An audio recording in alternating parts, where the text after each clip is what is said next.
Okay guys, let me talk to you about welding in panels, I guess. Again, I'm still doing shorts. There's 45 of you that are subscribed, and I appreciate and love that you all are here, and I hope I'm not boring you to death. You're going to hear me say in some of my videos that I have to cut in a panel, or I have to cut something in. So this is cut out clearly, right? And I'll use this little piece as an example. So you see how tight this seam is? It's still a little bit tight for welding, because when you go to weld this, heat will cause these to draw together. And if it's too tight, you'll actually get a push, like when you see a sidewalk heaving.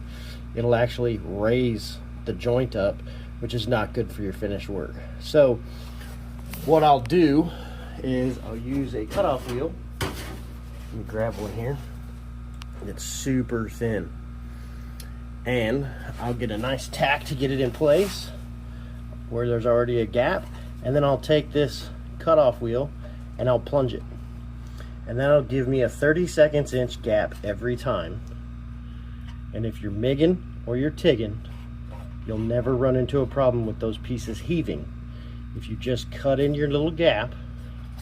Which, yes, that means once I get this patch panel cut, I have to redo this whole cut to cut that in all the way around. But you end up with a much better finish and no heaving. The other thing I'll tell you is these magnets. I use them just to hold it there so I can eyeball my fitment, get everything good, use my paint pen and mark areas. Like I've got these plug welds marked. Of course, I'll drill those before I start welding. But these magnets will actually distort your welding arc, especially if you're running a TIG.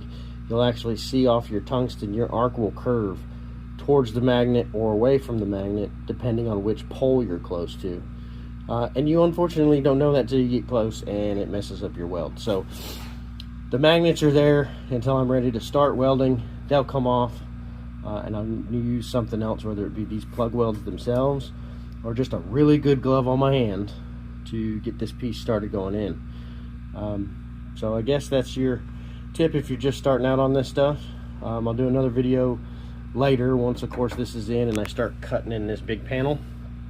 After we get this in, we can start working the floors, and then after the floors we can go after the cab mounts, and then we can start doing all the pretty stuff that everybody actually likes to see, which is, you know, finished work and cab sound deadening and all the good stuff that means we're getting close to going down the road. So thank you all for watching, and follow along.